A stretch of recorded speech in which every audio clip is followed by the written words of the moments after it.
पिछले क्लास में आप स्ट्रक्चर ऑफ ग्लूकोज पढ़े थे डिटेल में। आज हम लोग पढ़ेंगे स्ट्रक्चर ऑफ फ्रक्टोज के बारे में। और आज का पूरा क्लास फिर इसी पर होगा। बताया गया था ना कि ग्लूकोज और फ्रक्टोज यही दोनों मेन इंपॉर्टेंट होता है, इसी पर आगे का सारा चीज बनता है। तो ही नहीं डालिए तो।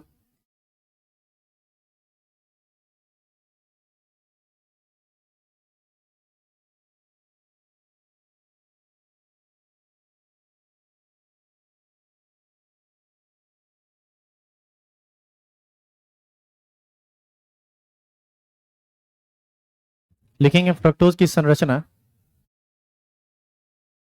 तीन तरह की होती है।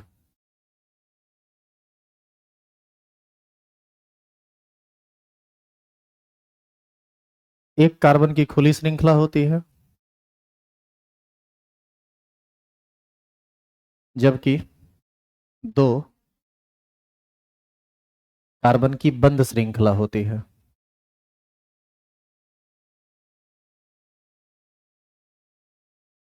उसके नीचे लिखेंगे मॉलिक्यूलर फॉर्मूला। इसका भी होता है C6H12। तुरंत हम शांत हो गया रे। C6H12O6। पहला का नाम है डी माइनस फ्रक्टोज, दूसरा अल्फा डी फ्रक्टोज, और तीसरा बीटा डी फ्रक्टोज। जिस तरह से ग्लूकोज का तीन स्ट्रक्चर हुआ था उसी तरह से इसका भी तीन होता है। उसका भी नाम इसी तरह से था। वो था डी प्लस ग्लूकोज, ये है डी माइनस फ्रक्टोज। एक था अल्फा डी ग्लूकोज, ये है अल्फा डी फ्रक्टोज। एक था वहाँ अल्फा बीटा डी ग्लूकोज, यहाँ है बीटा डी फ्रक्टोज।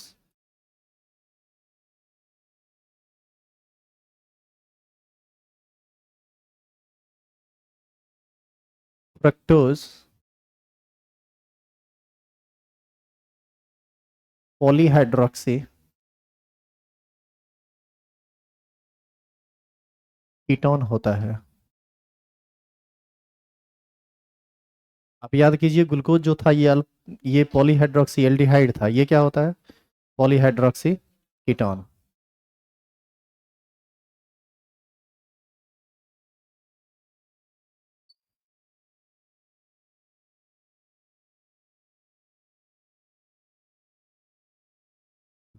देखिए पहला स्ट्रक्चर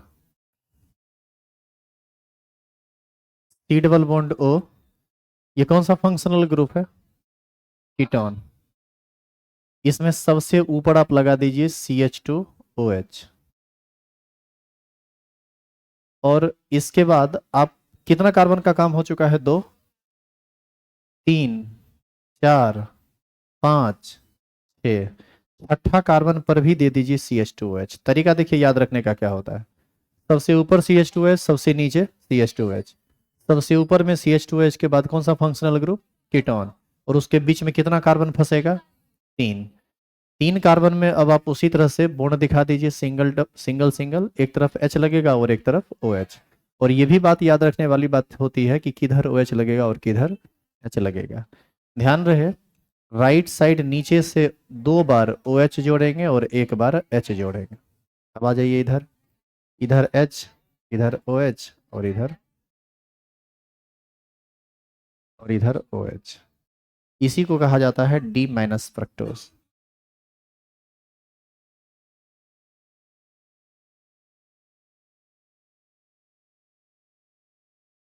और आप यदि ध्यान से देखें इसको, तो ये सी स्टार नहीं है, ये सी स्टार नहीं है। डबल बॉन्ड है तो सी स्टार नहीं ही होगा। यहाँ पर दो एच है तो सी स्टार नहीं होगा। यहाँ पर दो एच है तो सी स्टार नहीं होगा। इसमें सी स्टार की संख्या मात्र तीन है। तो यहाँ से हम लिख सकते हैं सी स्टार इज इक्वल टू 3। यानी फ्रक्टोज के ओपन स्ट्रक्चर में सी स्टार की संख्या मात्र तीन होती है। तो ये था पहला स्ट्रक्चर और ये है ओपन स्ट्रक्चर। अब हम सीखेंगे इसका साइक्लिक स्ट्रक्चर या closed structure. Alpha D glucose 6 membered ring होता था। Beta D fructose, sorry, alpha D glucose 6 member ring होता था, जबकि alpha D fructose 5 member ring होता है। वहां पर 6 मेंबर रिंग हर बार बन रहा था, यहाँ पर 5 मेंबर रिंग बनेगा। बिल्कुल प्रोसेस वही है, इसको लिख लीजिए, फिर आगे 2 स्ट्रक्चर यहाँ बनेगा।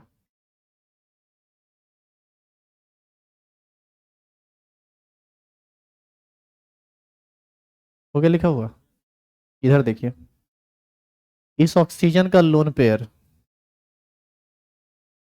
ये अटैक करेगा किस पर, कार्बन पर, और कार्बन के बॉन्ड को खोल देगा। कार्बन के बॉन्ड को जब खोलेगा तो देखिए तो क्या क्या होगा। ये सी जो है ऊपर माइनस देगा, और सी जब ऊपर माइनस देगा तो ये वाला एच डीप्रोटोनेशन करके उसको एच दे देगा। यही चीज वहां भी हुआ था, तो यहाँ क्या हो जाएगा, ओ एच। और इधर जो ऊपर पर लिखा हुआ है, क्या लिखा हुआ है, CH2OH, उसको लिख दीजिए। बाद बाकी नीचे आइए, इसके नीचे ये वाला कार्बन, फिर ये वाला कार्बन, फिर ये वाला कार्बन, और सबसे नीचे CH2OH। आप ध्यान से देखिए, यही बॉन्ड ना आगे चल के ऑक्सीजन से जुड़ेगा, बताइए तो। इधर H जैसे है वैसे लग जाएगा, इधर OH और इधर H, यहाँ पर H और यहाँ पर, बताइए साइक्लिक हो गया ये। इसमें सी स्टार की संख्या, ये भी सी स्टार, ये भी सी स्टार, ये भी सी स्टार और ये भी सी स्टार, तो इसमें सी स्टार की संख्या हो जाएगी 4। इसी को कहा जाता है अल्फा डी फ्रक्टोज।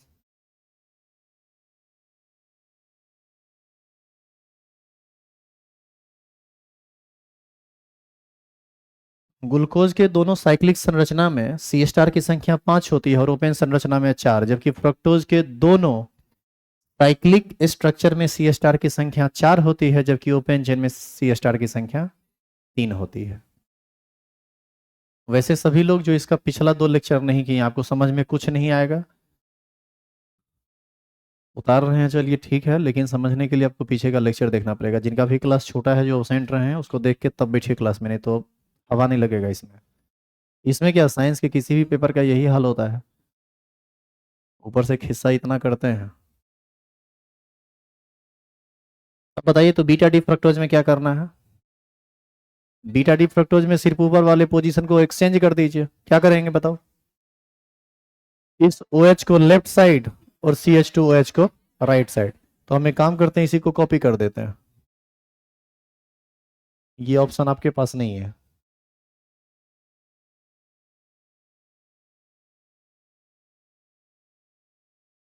अब बताओ इसमें कहाँ कहाँ परिवर्तन आएगा।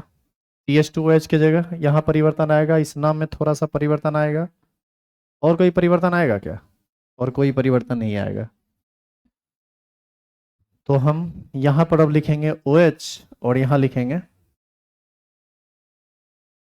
CH2OH, और ये क्या कहलाएगा,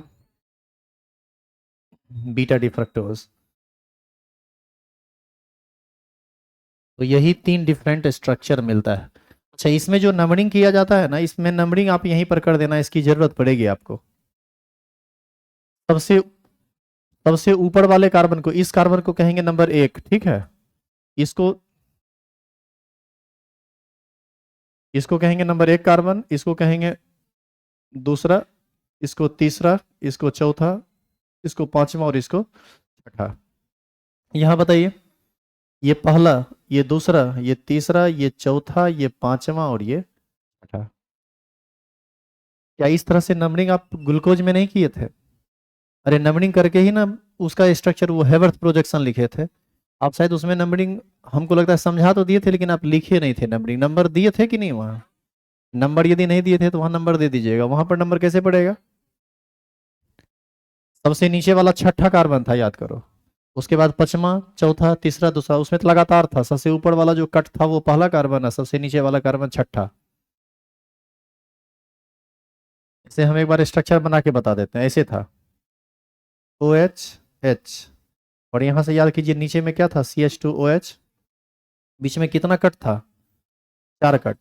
ये था पहला कार्बन, ये दूसरा, ये तीसरा, ये चौथा, ये पांचवा। यही ना आगे चल के बॉन्ड बनाया था ऑक्सीजन के साथ। ये था OH, ये था H, ये था OH। ये छठा कार्बन, तो इस तरह से नंबरिंग कर दीजिएगा वहां भी, अल्फा डी ग्लूकोज में और बीटा डी ग्लूकोज में, पहला कार्बन, दूसरा, तीसरा, चौथा, पांचवा, छठा। यदि आपको ये नंबर ना पता हो ना तो हेवर्थ प्रोजेक्शन में आप गड़बड़ा जाइएगा। अच्छा बताइए, हेवर्थ प्रोजेक्शन में आप छठा नंबर कार्बन याद है, ऊपर पर कॉर्नर में लिखते थे, लेफ्ट कॉर्नर में। आपको कैसे पता चलेगा इस स्ट्रक्चर को देख के कि छठा नंबर कार्बन कौन है? जब यदि आप इसका नंबरिंग नहीं करेंगे तो छठा नंबर में तो भुतला जाइएगा। तो इसलिए वो कर देना है, यहाँ भी आप नंबरिंग कर दीजिए, क्या है कि आगे एक बार फिर से हेवर्थ प्रोजेक्शन आने वाला है। जरा बताइए तो क्या है हेवर्थ प्रोजेक्शन? इसलिए आने वाला है क्योंकि ये स्ट्रक्चर बिल्कुल ग्लूकोज की तरह है। जो गड़बड़ी वहां था वही गड़बड़ी यहाँ है। एक तो अष्टावक्र की तरफ बॉन्ड दिख रहा है, ऊपर से कॉर्नर मार दिया, कॉर्नर मार दिया तो वो इंडिकेट करने लगा किसको? कार्बन को। तो इसका स्ट्रक्चर प्रॉपर नहीं है, इसको सीक्वेंस वे में यदि बनाएंगे तो फिर से हमको खींचना पड़ेगा हेवर्थ प्रोजेक्शन ऑफ फ्रक्टोज। आज का क्लास हम थोड़ा तेज इसलिए ले रहे हैं क्योंकि बिल्कुल एग्जैक्ट ऐसा ही बात पिछला लेक्चर हुआ है, और पूरा उम्मीद है कि वहां पर आपको कोई परेशानी हुई नहीं थी, तो यहाँ भी नहीं होना चाहिए। और यदि दिक्कत है तो पूछिए, बशर्ते कि आप रेगुलर हैं तब। पिछला क्लास नहीं किए हैं तब तो आप चुपचाप उतारिए।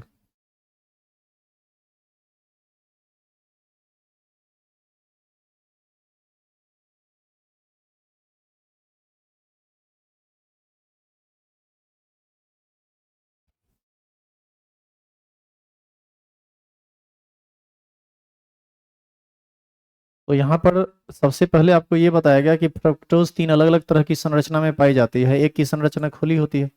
तो पांचों लड़का वहां से निकलो तो रे, पांचों लड़की के पीछे जो बैठा हुआ है, पांचों निकल के जाओ, उस कोना में बैठ जाओ। तो पांचों निकलो, वहां बैठना मत, वो बेंच खाली रहेगा आगे से। जाओ उस कोना, एकदम कोना में चले जाना। तो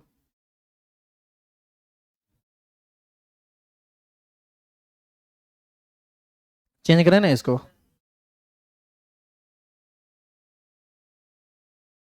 कहाँ तक पीछा करेगा? रोड से लेकर क्लास तक?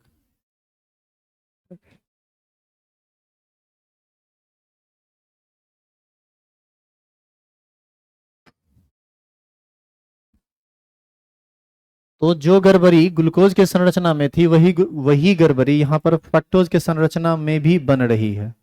तो इसको सुधारना पड़ेगा।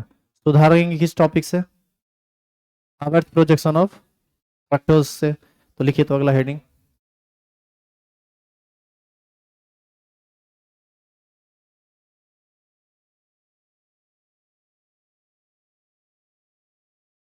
Harvard projection of fructose.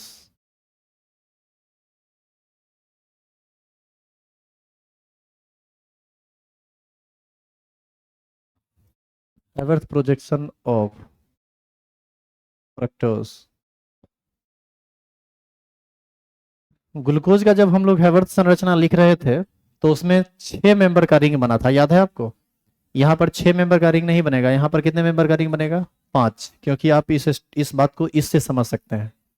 आप देखिए तो रिंग का हिस्सा कौन कौन है? ये कार्बन, ये कार्बन, ये कार्बन, ये कार्बन, और उसके बाद ये ऑक्सीजन, यानी एक ऑक्सीजन और 4 कार्बन। बाद बाकी तो रिंग से बाहर है सब, जैसे ये कार्बन रिंग के बाहर है, ये कार्बन रिंग के बाहर है, ये OH रिंग के बाहर है, ये सब भी रिंग के बाहर है। आपको लगता है कि रिंग में है, जबकि वो रिंग में नहीं है। रिंग का हिस्सा कौन है? रिंग के निर्माण में भाग कौन कौन ले रहा है?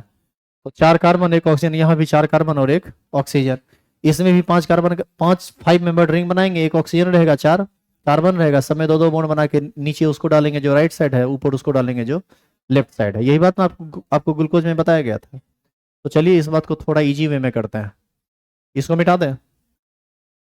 हेडिंग लिख चुके हैं ना? तो हेवर्थ प्रोजेक्शन हम यहाँ से खींचेंगे ताकि आपके सामने में रहे तो आपको थोड़ा ज्यादा सुविधा हो। पहले हम खींचेंगे अल्फा डी फ्रक्टोज का और बाद में खींचेंगे बीटा डी फ्रक्टोज का। तो चलिए सबसे पहले 5 मेंबर रिंग बनाते हैं। 5 मेंबर रिंग में इसका जो तरीका है वो समझिए। आप याद कीजिए उसमें क्या करते थे, 6 मेंबर रिंग में राइट अपर कॉर्नर पर किसको दिखाते थे? ऑक्सीजन को। इसमें 6 मेंबर रिंग तो है नहीं, इसमें 5 मेंबर रिंग है, तो सबसे ऊपर किसको दिखाएंगे? ऑक्सीजन को। और ऑक्सीजन को दिखाने के बाद कुछ इस तरह से 5 मेंबर रिंग बनेगा। देखिए ये 5 मेंबर रिंग है, एक oxygen, carbon, carbon, carbon, carbon. बताइए 4 कार्बन और एक ऑक्सीजन, 5 मेंबर रिंग हो गया कि नहीं? 4 कार्बन, एक ऑक्सीजन, 5 को मेंबर पूरा हुआ। अब आपको क्या करना है इसमें, बॉन्ड बॉन्ड दिखा दीजिए। एक ऊपर एक नीचे, एक ऊपर एक नीचे, एक ऊपर एक नीचे और एक ऊपर एक नीचे।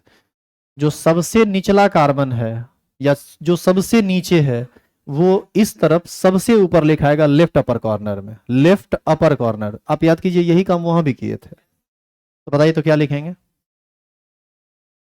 CH2OH। तो ये कौन सा नंबर का कार्बन हुआ? छठा। अब आपको समझ में आया कि यहाँ पर नंबरिंग का क्या इंपॉर्टेंस है। ये 6 नंबर दिए, तो अब जब 6 नंबर पड़ गया तो 5 4 3 तो अपने आप पड़ जाएगा। कैसे? 6, इसको 7 दे दें। 5 नंबर कार्बन का पड़ेगा, ऑक्सीजन हाइड्रोजन का नहीं। तो ये छठा है, ये कार्बन है ना जी। ये किस नंबर का कार्बन है? 5, ये 4, ये 3 और ये ले पहला भोतला गया। तो पहला भोतलाया नहीं है। पहला कार्बन आप ध्यान से देखिए, ये रिंग का हिस्सा ही नहीं है। तो रिंग में उसका नंबरिंग कहां से होगा? वो तो बाहर भागेगा। तो बाहर भागेगा तो वो ऊपर या नीचे कहीं जा सकता है। अब कहां जाएगा ये तो चेक करना पड़ेगा। कैसे चेक करेंगे? इस स्ट्रक्चर में इसको बीचों बीच काट दीजिए। जो राइट साइड है उसको नीचे, जो लेफ्ट साइड है उसको ऊपर। तो आप बताइए सेकेंड कार्बन पर, सेकेंड कार्बन पर OH राइट साइड है, यानी OH। इसका मतलब है कि OH कहां लिखाएगा? तो यहां पर क्या लिख दें? OH। और लेफ्ट साइड क्या है? CH2OH। तो ऊपर क्या लिखाएगा? CH2OH। अब बताइए पहला नंबर आ गया कि नहीं? अब थर्ड पोजीशन पर जाइए, थर्ड पोजीशन यहाँ है। H नीचे OH ऊपर, H नीचे OH ऊपर। आइए फोर्थ पोजीशन पे,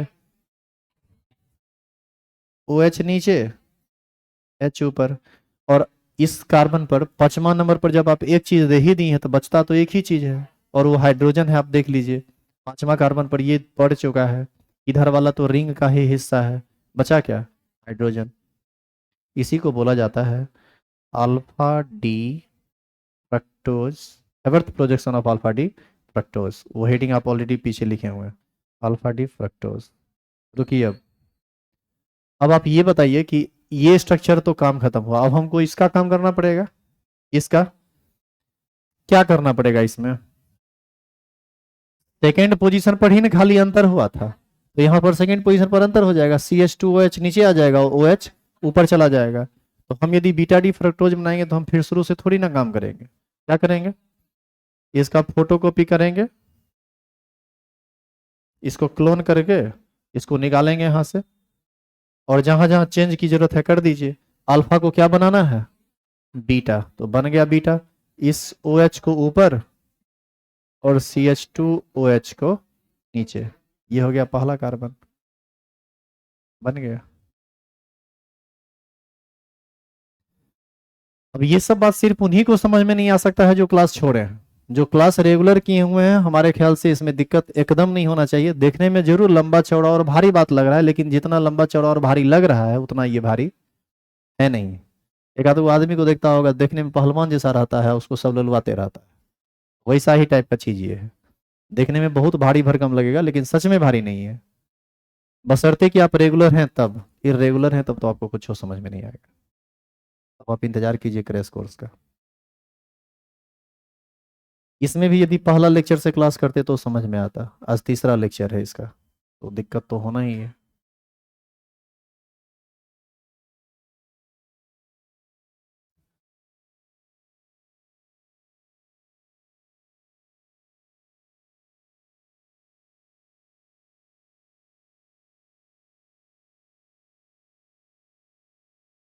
किस नंबर पे? लिखो। पिछला दिन क्लास की थी, फिर भी दिक्कत है। चलो अब खड़ी हो जा तुम, जब की थी तब खड़ी हो। अब हम पूछेंगे तुमसे, छठा नंबर कार्बन कहाँ रहेगा according to rule, according to Herbert? Left upper corner always. तो उस कार्बन पर बचता सिर्फ क्या है? उसके लिए कौन सा जगह सिर्फ बचता है? लेकिन नहीं, जो पूछ रहे हैं उसका जवाब दीजिए। तो हम जो बोले थे वो C* के लिए बोले थे। और ये जो है वो सी स्टार में नहीं आता है, सी कार्बन, समझे। बैठ जाइए। जब आप ही सोचिए ना कि जब छठा कार्बन का स्थान फिक्स हो गया ऊपर, तब तो हमारी मजबूरी है उसको नीचे लिखना।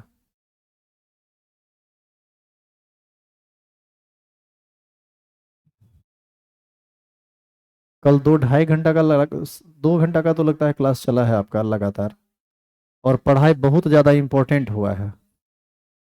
क्लास सब लोग किए हैं? किए हैं तो ठीक है, जो नहीं किए हैं उसका गया आइसोलेशन ऑफ एलिमेंट्स। 5 नंबर का लॉन्ग टाइप एगो छूटेगा, और 3 नंबर का शॉर्ट टाइप 3 क्वेश्चन छूटेगा। शॉर्ट टाइप नहीं, मतलब ऑब्जेक्टिव टाइप। ऐसे ही छोड़ छोड़ के क्लास करते रहिए, आपको संडे मनाना होता है।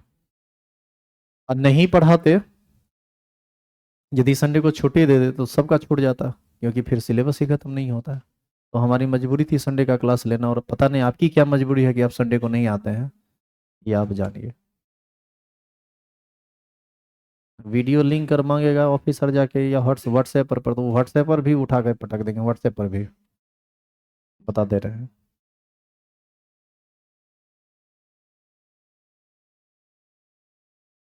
खाली हमारी जिम्मेदारी नहीं है सिलेबस खत्म करने की, वो आपकी भी जिम्मेदारी है। लीजिए मजा घर में बैठ के।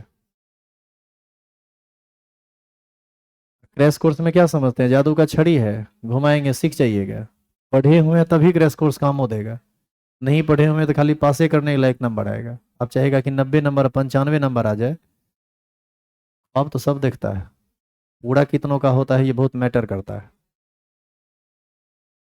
हो गया लिखा हुआ? लिखिए स्ट्रक्चर ऑफ, बना रहे स्ट्रक्चर बनाइए। लिखो तो अगला हेडिंग, इसको मिटा दो। लिखो structure of sucrose.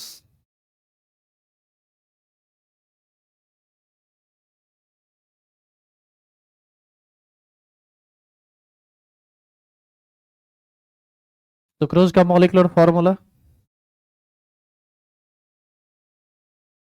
C6, C6 नहीं, C12H22O11।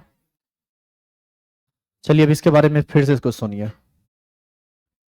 सुक्रोज को जब आप एसिडिक वाटर में डालते हैं, वाटर में जब एसिड मिला के डालते हैं, तो वो 2 भागों में टूट जाता है। ये मतलब इसका मतलब हाइड्रोलिसिस आप जब करवाते हैं किस किस चीज में, ग्लूकोज में और फ्रक्टोज में। ग्लूकोज का भी फॉर्मूला होता है C6H12O6। फ्रक्टोज का भी फॉर्मूला होता है C6H12O6। तो इसका तो मतलब है कि सुक्रोज जब पानी में टूट जाएगा 2 भाग में, इसका मतलब है कि वो ओलिगोसेकेराइड के अंतर्गत आने वाला कार्बोहाइड्रेट है, हाँ या ना। और यदि 2 भाग में टूट रहा है तो उसको कहेंगे डाइसेकेराइड, 3 भाग में टूटेगा तो ट्राइसेकेराइड, 4 5 भाग में टूटेगा तो टेट्रा या पेंटासेकेराइड। तो ओलिगोसेकेराइड के अंतर्गत कहां से कहां तक आएगा, 2 से 10 तक में। इसका मतलब हम ये कह दें कि सुक्रोज एक ओलिगोसेकेराइड है, ये कह दें तो भी चलेगा। सुक्रोज एक डाइसेकेराइड है, ये कह दें तो भी चलेगा। क्यों चलेगा? इसलिए चलेगा क्योंकि 2 से 10 तक ही ना ओलिगो आता है, फिर भी दोनों में अंतर है। ओलिगो कहिएगा तो पता नहीं चलेगा कि एग्जैक्ट कितना देगा 2 से 10 तक में, लेकिन यदि आप डाइसेकेराइड कह देते हैं, इसका मतलब आप ये कहना चाह रहे हैं कि जब हम इसका जल अपघटन करवाएंगे तो कितना मॉलिक्यूल मोनोसेकेराइड का मिलेगा, 2 मॉलिक्यूल। तो यहां से हम ये बात लिख सकते हैं कि सुक्रोज एक डाइसेकेराइड कार्बोहाइड्रेट है। क्लियर है ये लाइन? दूसरी बात, आप यह भी याद कीजिए कि ये किस क्या क्या देता है आफ्टर हाइड्रोलिसिस, ग्लूकोज और फ्रक्टोज। अब आप यह भी जानो कि ग्लूकोज जान रहे होगी, ग्लूकोज 3 तरह का होता है, फ्रक्टोज भी 3 तरह का होता है। अब आप बताइए कि हाइड्रोलिसिस के बाद जो ग्लूकोज मिलता होगा उसी तीनों में से कोई एक होगा, और जो फ्रक्टोज मिलता होगा वो भी इसी तीनों में से कोई एक होगा। तो कौन कौन होगा, तो इसके बारे में जानिए। सुक्रोज में होता है एक मॉलिक्यूल अल्फा डी ग्लूकोज का, और एक मॉलिक्यूल होता है बीटा डी फ्रक्टोज का। इसका मतलब अल्फा डी ग्लूकोज और बीटा डी फ्रक्टोज के मिलने से ही किस चीज का निर्माण होता है, सुक्रोज का। तब तो हम एक पॉइंट यहाँ लिख ही सकते हैं कि sucrose is disaccharide of alpha D glucose and beta D fructose, and hence which upon hydrolysis gives 1 molecule of alpha D glucose and 1 molecule of beta D fructose. Clear है ये? लिखिए हिंदी में। यहां तक पहुंच चुके हैं आप? लिखिए सुक्रोज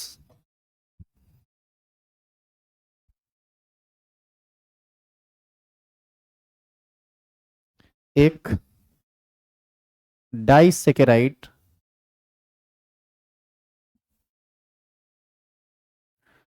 कार्बोहाइड्रेट है। डाइसेकेराइड कार्बोहाइड्रेट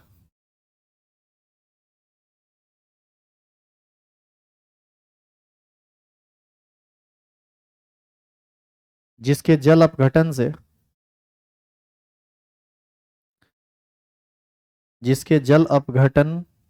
से एक अणु अल्फा डी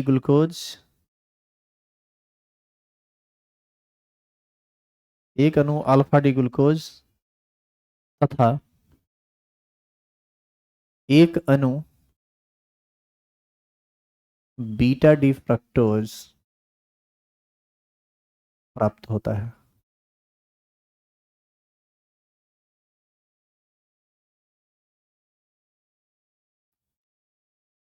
तो ये तो संरचना से संबंधित बात हुई, संरचना थोड़ी हुआ, अब इसका होगा संरचना।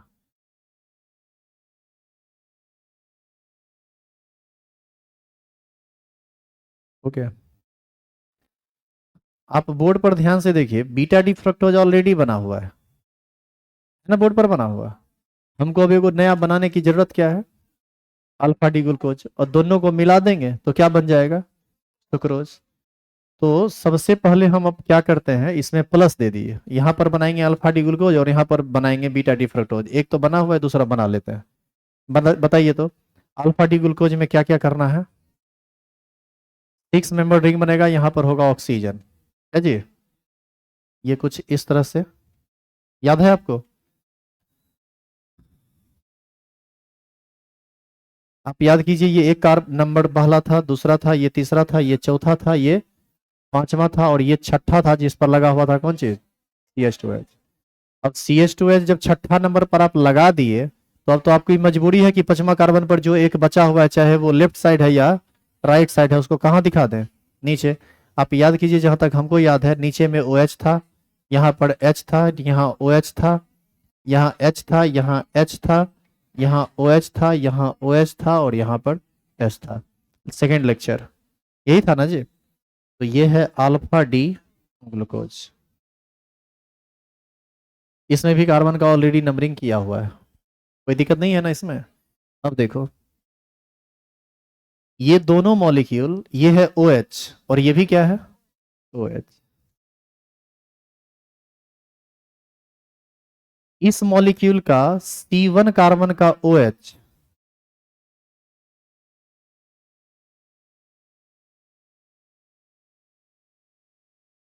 इस मॉलिक्यूल के हाइड्रोजन के साथ जुड़ता है, और जुड़ के किस चीज का निर्माण करता है?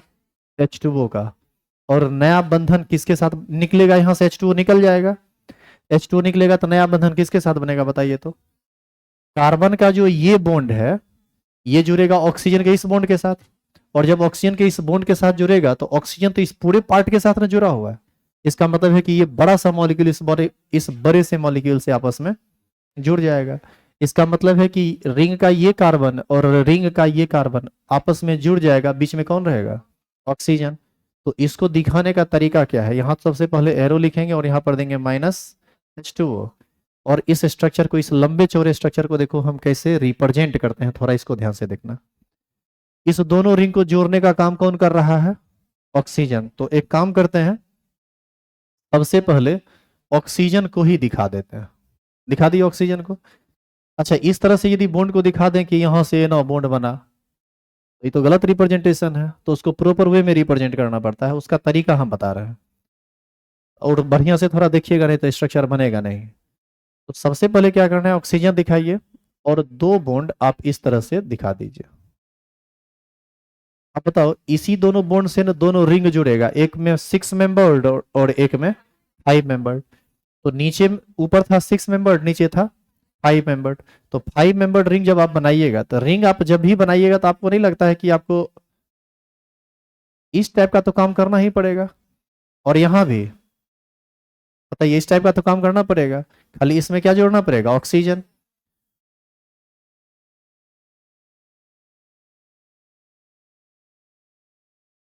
ठीक है, ये 5 मेंबर्ड हो गया, यहां पर ऑक्सीजन जोड़िए, और ये कितना मेंबर्ड हो गया, 6 मेंबर्ड। एक हो गया 5 मेंबर्ड और एक हो गया 6 मेंबर्ड।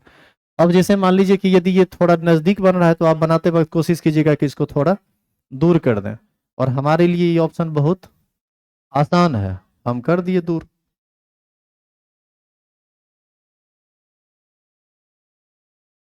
यहां जोड़ दिए ऑक्सीजन, ले लिए पियर का रंग, और इनने ले लिए ललका। अब बताइए, इससे बाकी चीजों को तो जोड़ना इजी है।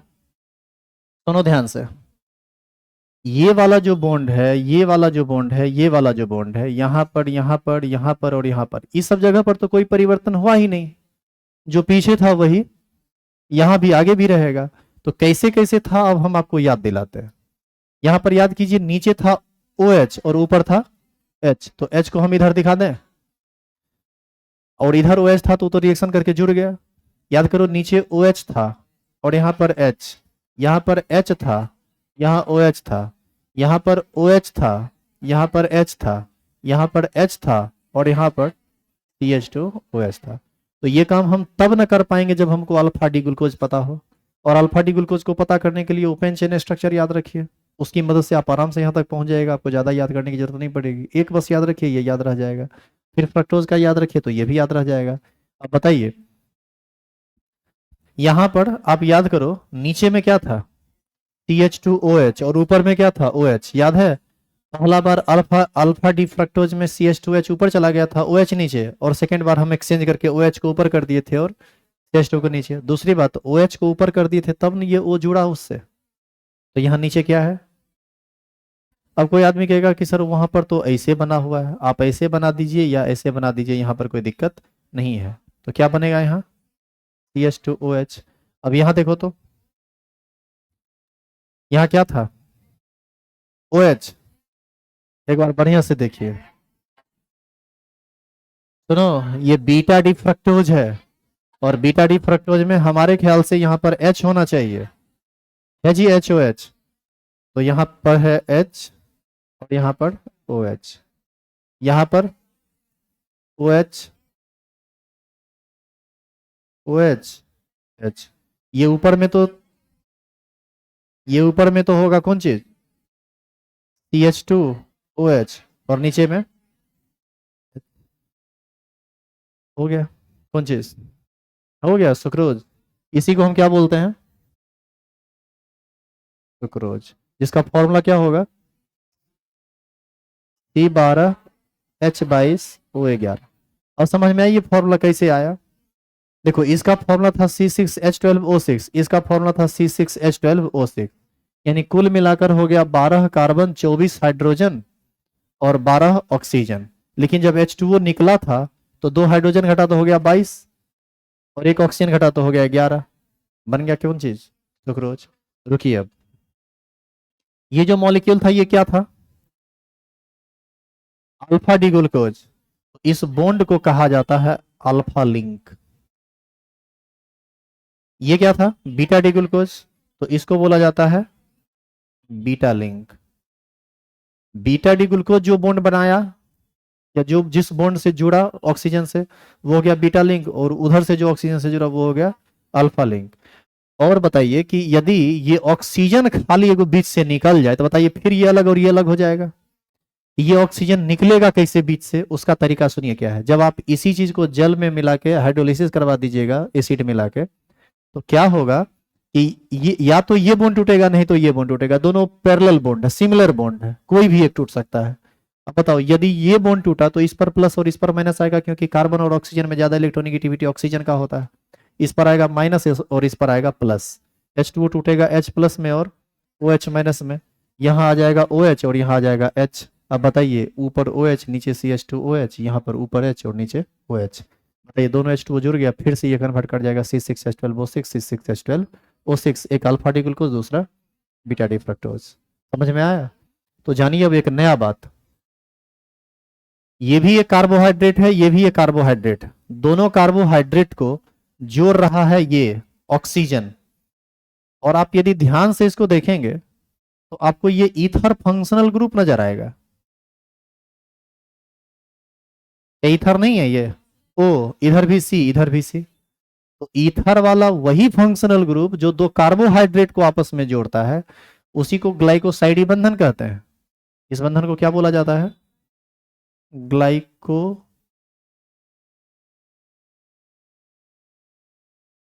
ग्लाइकोसाइडी बोलते हैं, ग्लाइकोसाइडी बंधन। हिंदी में ग्लाइकोसिडिक लिंकेज बोलते हैं, ग्लाइकोसिडिक लिंकेज या ग्लाइकोसिडिक बॉन्ड कहा जाता है।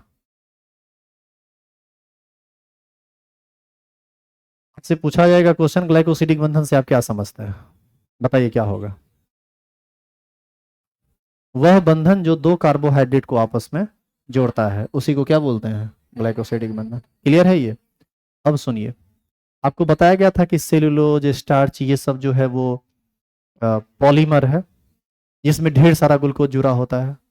तो कैसे जुड़ा होता है? ऐसे ही जुड़ा होता है। किस बंधन से? ग्लाइकोसिडिक बंधन से। एक ग्लूकोज दूसरे से, दूसरा तीसरे से, तीसरा चौथे से। जरा ध्यान से देखो, ये OH के साथ जुड़ा था ना, तनी ध्यान से देखो तो OH इधर भी ना है, इधर भी जुड़ जाएगा। ये इधर जुड़ने लगा, इधर जुड़ने लगा, फिर जुड़ा, फिर जुड़ा, मतलब दो तरफा हाथ है, जितना मन है उतना जोड़ दो। एक बार बन जाएगा स्टार्च, एक बार बन जाएगा सेलुलोज। लेकिन फिर भी उसके स्ट्रक्चर में बहुत सारी बात समझने वाली बात है, इतना आसान भी नहीं है जितना आसानी से आप समझ ली, क्योंकि उसमें उलझन है। तो उसको जब वो टॉपिक जब आएगा तो फिर देख लेंगे, धीरे धीरे समझाएंगे उसको। पहले आप ये बताइए कि यहाँ तक में कोई प्रॉब्लम है? समझ में आया कि सुक्रोज क्या होता है? इस तरह से सुक्रोज का स्ट्रक्चर समाप्त हुआ। तो आप पहले इसको कीजिए, पहले बनाइए अल्फा डी ग्लूकोज, फिर बनाइए बीटा डी फ्रक्टोज, फिर उसको आगे लेके जाइए। जो लोग ऑनलाइन क्लास करेंगे वीडियो को पॉज करके उतार लेंगे, एक ये वाला और इसके आगे का स्लाइड ये है। कल होगा स्ट्रक्चर ऑफ मेल्टोज। लेक्चर को क्लोज कर रहे हैं हम।